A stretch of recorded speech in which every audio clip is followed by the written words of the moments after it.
Então, as coisas acontecem na vida quando nós combinamos a motivação com a estratégia, com a oportunidade. Aquilo que é impossível na sua vida hoje é impossível no paradigma que você está vivendo. Se você mudar o paradigma, as possibilidades se multiplicam.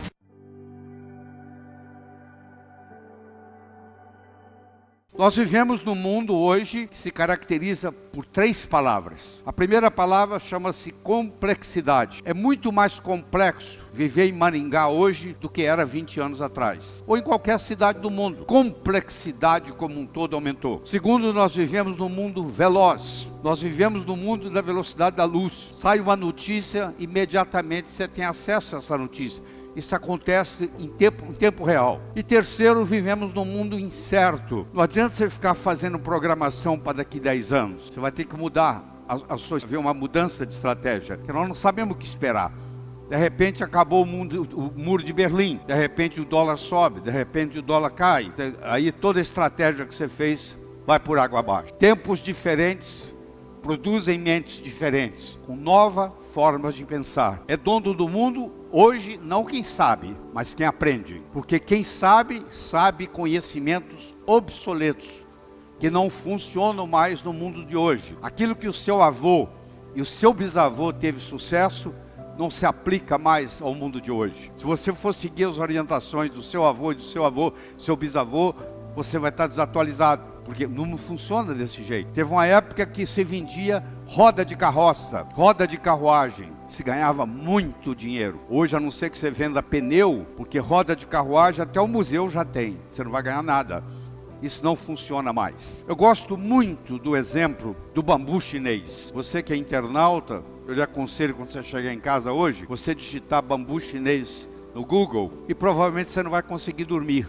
Só de escutar a história do bambu chinês. O bambu chinês, ele é assim, ó. Você planta ele, no primeiro ano ele não dá nada, no segundo ano ele não dá nada, no terceiro ano ele não dá nada, no quarto ano ele não dá nada, no quinto ano ele cresce 12 metros acima do solo.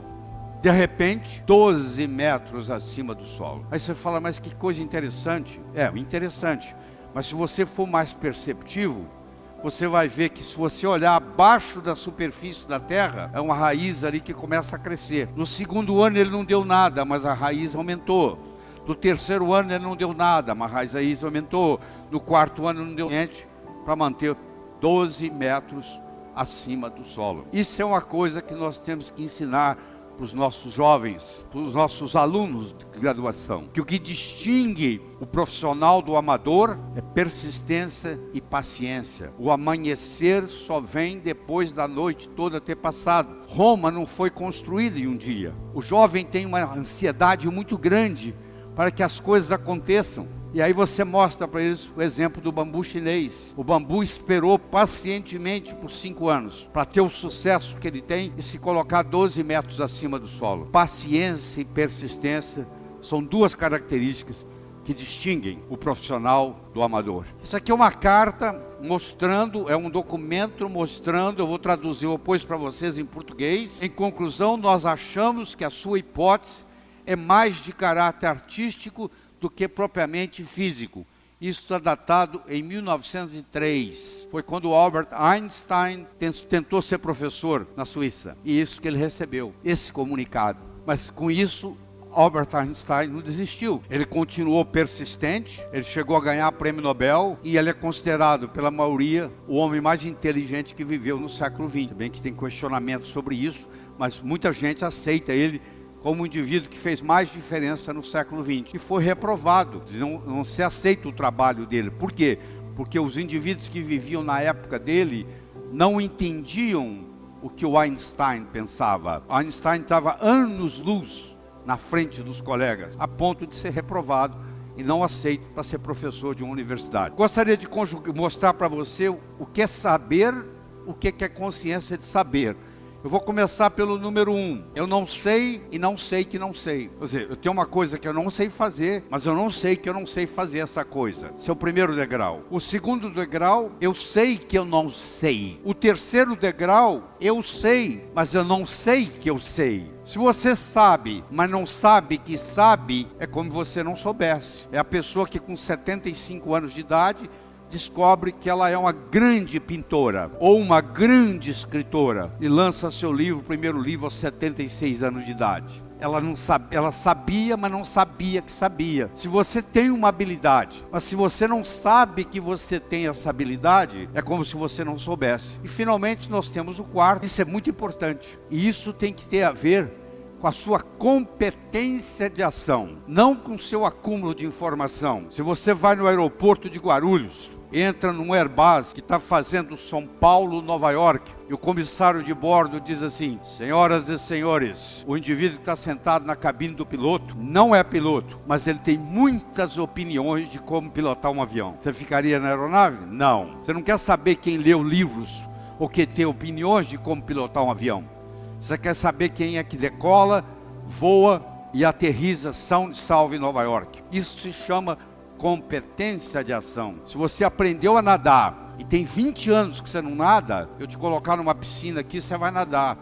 Se você aprendeu a andar de bicicleta há 30 anos atrás, aquilo traduz em competência de ação. A vida não exige da gente acúmulo de informação.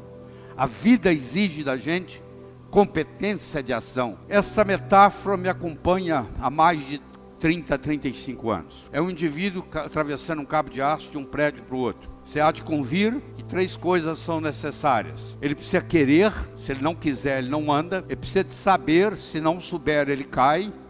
E precisa haver cabo de aço.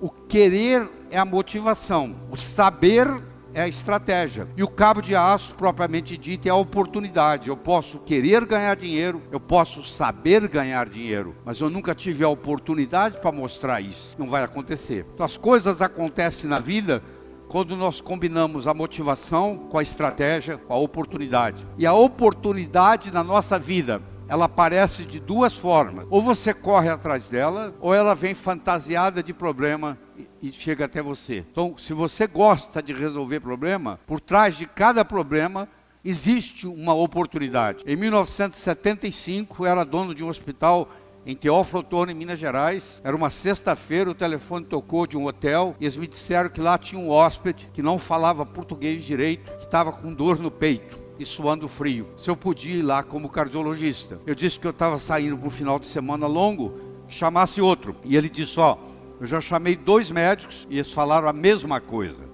Falei: tá bom, estou indo. Cheguei lá, eu encontrei um sujeito polonês que falava praticamente nada de português. E na época eu falava muito pouco de inglês. Eu levei ele para o hospital, fiz um eletrocardiograma, ele estava infartando. Levei ele para o hospital. No caminho para o hospital, ele me pergunta assim: você conhece meu filho? Eu falei: quem é seu filho? O meu filho é o chefe de cardiologia de Harvard. O nome dele é Peter Marocco. Eu falei: eu não conheço o seu filho pessoalmente, mas eu conheço os livros dele, os trabalhos. Eu estudo pelos trabalhos do seu filho. 48 horas depois, o filho dele saiu de Boston, Massachusetts, e veio para Teófilo Otoni ajudar a cuidar do pai. E por incrível que pareça, ele era casado com uma brasileira, de Americana, São Paulo, e falava português. E nós fizemos amizade, e eu vou encurtar a história, e eu terminei em Harvard. Não pelo mérito, mas pela oportunidade que a vida me deu. Naquele dia, quando eu fui chamado, ninguém falou para mim que eu ia atender o pai do chefe de cardiologia de Harvard, que depois ele viria ao Brasil e que eu acabaria sendo convidado para ir para lá. Não, eu fiquei sabendo que eu ia atender alguém e que eu não fantasiada de problemas. Por trás do problema existe a oportunidade esperando. Isso tem que ser ensinado para o jovem, a aprender a gostar de problemas, porque os problemas são os nossos melhores amigos, tá? Eles que nos fazem crescer. E você nunca terá uma segunda chance de causar uma primeira boa impressão. Então você, nos primeiros 3, 4 minutos que você conhece alguém, vai fazer uma diferença muito grande para você, o modo como você se comporta.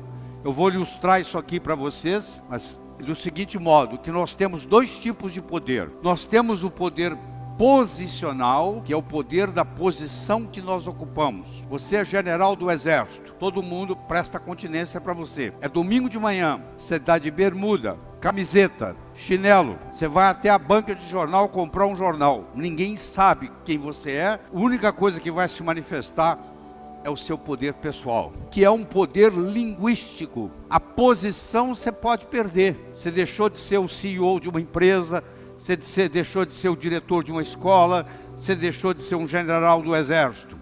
Agora, o poder pessoal, você deixou de ser o capitão o comandante do avião. Isso são poderes posicionais. São todos passageiros. Todos eles passam. Agora, quando você ensina a pessoa a ter um poder pessoal, no momento que essa pessoa abre a boca, esse poder se manifesta. Isso tem que ser ensinado. A vida tem sempre o direito de nos surpreender com coisas boas ou com coisas ruins. Nós temos que estar aberto para essa perspectiva. Na sua vida aparece num ângulo de 90 graus.